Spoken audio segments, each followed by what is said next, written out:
Hello everybody.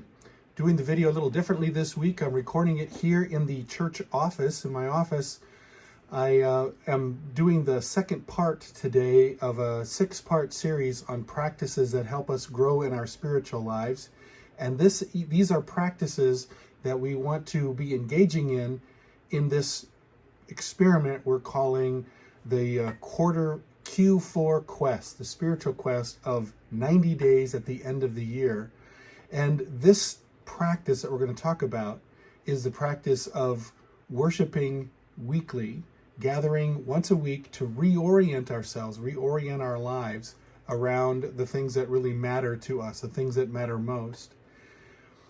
And I'm recording it here in the office, and the video is going to go on a little bit longer because we had a mishap in our recording of our service in our church. So what I'm hoping to do with this series of videos is to have the video that I teach here this way, the more informal video, but then also make available a message that we give on Sunday morning that looks at certain Bible passages that reinforce what I'm talking about. Well, the recording of that didn't work in our worship service, and so what I'm going to do is I'm going to say a few things now about the topic in general, and then I'm going to also include a little bit of a Cliff's Notes version of the things that I talked about in the service, particularly the Bible passages we looked at, and then had some notes about an outline about the things that were talked about in those passages. So first off, just in terms of a general picture, a general understanding of, or a general view about how we think about worship and why it's important. Some years ago, I was kind of lost in San Antonio, Texas, my wife and I was looking at a map, and I feel like I'm generally pretty good with directing myself with maps. Again, I'm old school. This is before we had MapQuest and Google Maps and that sort of stuff. And so we were struggling that day, and could not make sense of why the streets weren't matching with what I expected. And what I realized is, of course, the top of the map is north, and I thought that north was the certain direction that we were heading, and it turns out that we were actually orienting ourselves south. And so I had to flip around the map and look at things differently, and when I did, then everything made sense. We found our way out of the sort of the downtown mix-up that we were in during rush hour and everything. But that understanding, or that experience of thinking that you're going a certain way and nothing seems to make sense, that need to reorient yourself, I think that's a part of what our challenge is in our moral and our spiritual lives, because the world that we're living in today is profoundly disorienting. And I believe disorienting, particularly spiritually. We have many, many messages coming at us from a variety of sources, many of them sort of market-driven sources trying to sell us something. Even let's say the news that we watch, quote-unquote news that we watch, it's really about getting and keeping our attention so that the news organizations can sell to advertisers. And we get a very skewed view of the world in that way. So all throughout history, Christian people have been aware of the challenge of the messages of the world, and how we need to sort of take what we hear around us with a grain of salt and sort of sift or challenge that according to what we know is true about ourselves and about the world, and to see things, or to view things from the perspective of that there is a God who's created this, there's a God whose presence envelops all of this, that this life, this world is not all that there is. All of that understanding is the bedrock of how we sort of make sense of life and make sense of the world, and make sense of what's going on around us. And the messages that we're hearing from, again, quote unquote, the world that come in on us, these marketing messages and so on, do not share that perspective. The perspective that they share is one that does not factor in God's reality, does not factor in the beliefs we have about how the reality of life, the finality of life, that again, this life is not all that there is. So the message of marketing, I think, is summed up well in the ad for the beer commercial. You only go around once, so you better grab for all the gusto you can. And so with that sort of message that is continually bombarding us, we need regular connections, reconnections with what is true. There, I just had to mute my phone so I don't get phone calls while I'm recording this video. Anyway, church worship services. This is a practice that has been going on for, the 2,000 years of Christian church history, and the early church the early church members, they borrowed their practice from what they experienced in the Jewish gatherings, in the temple and the synagogues, which go back, thousands of years prior to that. So this is something that it's an approach, it's a practice that, again, for thousands and thousands of years, people have recognized that it's really important to gather on a regular basis with other people and to look at the scripture and to, again, reorient our lives. The worship experience, that what people do in worship seems to has varied a little bit over time, and across cultures it varies a little bit, but pretty much it has continued to focus around these things. It's a time to offer prayers together, offer songs of worship, and to do that in the context with other people sort of allows us to connect to our emotions, to connect to thoughts and ideas about God that we wouldn't otherwise. So by doing this in the context of other people and being guided in this helps us to do it in a new way. We get the opportunity to reflect and confess whatever we need to confess, what sins we need to confess. It gives us an opportunity to reflect on the scriptures and have someone teach us to take what the scripture says and help us understand it and apply it to our particular situation. In other words, as from a spiritual perspective, it's not just we just got beamed down this book, that we can read, and it's 2,000 years old and it has all these different things that we can sometimes be really confusing.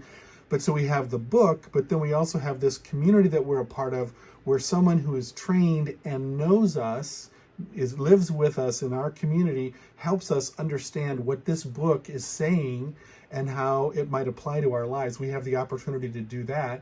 And then, of course, we have the opportunity to celebrate the sacraments together in the church. And we do this with other people so that, again, we're not alone, we're not sort of doing our own thing off by ourselves, but that we're a part of a community, we're part of something bigger. So the idea is that we need to maintain a healthy spiritual life and a strong connection with God. We need these reorientations on a regular basis. Now, in our worship services, we have a question and answer time at the end. It's actually after the service is done, so people can stay and they can ask whatever they want. And so we have great discussions after the service about, what I presented in the message. And we had some questions in the message about how do you deal with this idea and this teaching? How do you talk about that with so many people in our society today just don't like church, right? They're like, I love Jesus. I have an interest in pursuing my spiritual life, but I don't like organized religion, or I don't like church stuff. Maybe people have had bad experiences, been burned by the church in the past. And I think what we have to do is keep these two truths, to just say these things are true at the same time. So one is that we need this community. This community helps us grow in ways that we could not otherwise. And it helps us stay connected to God and keep sort of our wits about us, morally, ethically, spiritually. in a way that we couldn't if we didn't have that regular connection. That's true, and it's also true that these communities are human. They're broken and fallen. Sometimes they can be profoundly unhealthy. So we have to sort of sift through the struggles and the challenges and find our way into a place that can be healthy and support us, but at the same time, not sort of throw it all away because we've had certain bad experiences, but recognize that there's a need here that we're not getting somewhere else, and we can't get anywhere else. And that is, every 7 days, this connection with our community, with our the people around us who are put in our lives by God to help us grow and help us stay spiritually connected. Now, in the sermon that I preached about this, we looked at a couple of different passages. One of them was Acts chapter 2, which talks about the early church, when the church first began, and we talked about the things that they did. So these folks, when this new community began, and they understood themselves, or they saw themselves as some kind of break from what was happening in the Jewish faith. They were followers of Christ. And they devoted themselves then, as this community, to the apostles' teaching, to the fellowship, that's number 2, and that is to one another. They devoted themselves to the teaching they were hearing from these folks who'd been with Jesus and were communicating who Jesus was and what he taught, and sort of stuff. And so they devoted themselves to that teaching, then to one another, to fellowship, to what is called the breaking of bread, which is kind of the language they use to refer to having a meal together. And so they would just have meals together in their homes. But also that is a term that was used to describe the breaking of bread, which was sort of like the sacramental meal that they had to specifically remember Jesus and what he did for them. So the breaking of bread, and then to prayer. And they finally, in verses 44 through 45, it's described for us this practice that this group had of actually having all their possessions in common. And so they devoted themselves to caring for one another. Now, there's been some debate over the years. Is that sort of normative? Is that what churches should do, that they should just pool all their resources, into one pot, and then just no one has any possessions of their own? And well, it becomes pretty clear, even within the book of Acts itself, in the early church, this practice that these first believers had did not continue. Fairly quickly, they moved to a habit or a practice where they did all maintain their own ownership of things. But what they would do is they would give of their possessions to care for people who had more needs. Just real quickly, the understanding that we need to keep in mind as we read about this first church, these guys believed that Christ was returning any day. They expected that Christ would come back, that history would end, and they would be taken up to heaven, to be with God forever. They believed this was going to happen within days or weeks or maybe months. So after a while, when that didn't happen, this is my understanding, I guess, is that at a certain point they began to sort of do their life in what they would consider to be a more sustainable way, coming to terms with we might be here for a longer time. And so that issue about how they shared possessions probably changed over time. And the context where they did this in 2 places, in the temple courts and from house to house. So the temple courts, that would be where the Jewish folks gathered for their worship. And so they gathered there and worshiped there. And then they also did that in their homes. And this is going to come up later in this series.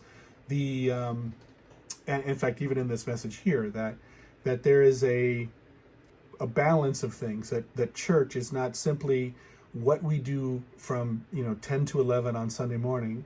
It's not just that corporate gathering, but we also gather in other contexts, smaller contexts, more informal contexts. And then what happened in this early church, the results of this, or how this played out then, is it says that everyone was filled with awe. They were just amazed that this was going on, what God was doing. The apostles performed miraculous signs. There were wonders and signs that were performed. There were healings. And the people, this church community enjoyed the favor of the people around them. This changes in not the too distant future. It's not too long before the people around them, the larger community, starts to become suspicious of these early Christians, and persecution starts. But at this point, they enjoyed the favor of all, and they grew. They grew in number. This early church began with 3,000 people, 3,000 and some people. And then it says that as they kind of were doing these things, that the Lord added to their number daily those who were being saved. So that was at the front end of the beginning of what we call the early church. They had those practices. Included in those practices were gathering in a larger group context for this worship that they would do. In this case, they were doing it every day. And then they were also gathering in their homes every day. And once again, over time then, they began to sort of do that in a different way, and maybe a more sustainable way. And what the practice emerged is they would gather for their worship with the group of people. Either they'd worship maybe in someone's home, or if they could find a different place that could seat more people, they would meet there once every 7 days. And then they would also meet in their homes for fellowship and for other gatherings like prayer gatherings or other informal study gatherings. Okay, so that's what's going on. And then in the book of Hebrews, which was written several decades later now, and the context of the book of Hebrews is that there is resistance that these believers are experiencing, and they're experiencing persecution.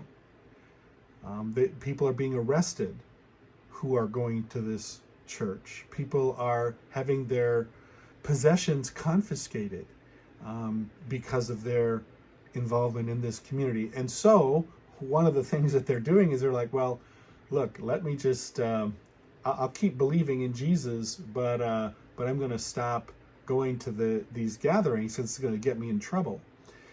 And the writer of the book of Hebrews challenges people to not do that. So there are, in chapter 10, there are a couple of things that the author encourages people or requests of them. First, he says, let's hold on to the faith that we profess. Even though things are hard right now, let's not give up. Let's hold on to the faith we profess. And then, secondly, let's think about how we can encourage each other. Think about ways that we can motivate each other, that we can spur one another on towards love and good deeds. And then finally, and this is the big thing that I wanted to point out here, is he tells them, let's not stop meeting. In other words, it's not double negatives. Let's keep meeting. Once again, in the context, even if it's causing trouble in your life, even if it's causing persecution to happen, you still need to do this. Keep doing this because it's super, super important. All right, so then what does this mean for us? First, and this is sort of like the bottom line, corporate worship has always been a non-negotiable keystone practice for followers of Christ. And when we talk about the word keystone practice, I'm not sure if this is actually a dictionary definition, but my understanding of a keystone practice or a keystone habit is it's a habit that helps us in a variety of ways. It's like a practice that leads to other good practices, right? Like, for example, getting up early in the morning might for some people be a keystone habit, because if they get up early, then that also helps them to have their quiet time meditation practice. Maybe they might do some physical fitness. It helps them be more organized. Like, doing this one thing helps them do a bunch of other things. Gathering together weekly with other believers, this corporate worship experience is a keystone practice and has been since the beginning of time. And really, in some ways, what we're experiencing today with the kind of the slacking off of the commitment that people have to worshiping consistently, to say, well, I'll go there once in a while if it works in my schedule. That's a very different mindset than the mindset that Christians have had, again, for thousands and thousands of years. It's been a non-negotiable keystone practice. And it is also, it's important for us to recognize that it's not the only way that we gather. So the second thing is, corporate worship is not the only method of gathering. And so it's important, but if that's the only connection we have with the church, then we might also find ourselves drifting, maybe not growing as much as we could or should, because there's something else that we're missing, and that is the smaller group gathering, the more informal gathering, and we're going to talk about that in coming weeks. And finally, what I would say is that in today's world, corporate worship, every single week is essential. And so that's the commitment that we're asking people in this spiritual quest, that we would commit for the next 90 days to deliberately reorient our lives in such a way that we are gathering every 7 days, that we're using this opportunity every 7 days to connect with God, to worship, to pray, to hear teaching from the Bible, and allow that to reorient us every 7 days. For some of us, that's been a practice that, this is nothing new. And for some of us, we'll go once in a while, but so the particular practice is to up that commitment. And once again, if you are sick, if you're traveling or whatever, today's media environment makes it really easy. Almost every church you go to has live stream or recordings of their service. So if you miss, then you access that recording. And once again, in our case, we blew it this week, and so I'm including this video. But as part of this Q4 quest, as part of this spiritual quest, I want to invite you to make the commitment every 7 days to reconnect, to reorient your life by being a part of some worshiping community. All right, have a great week, everybody.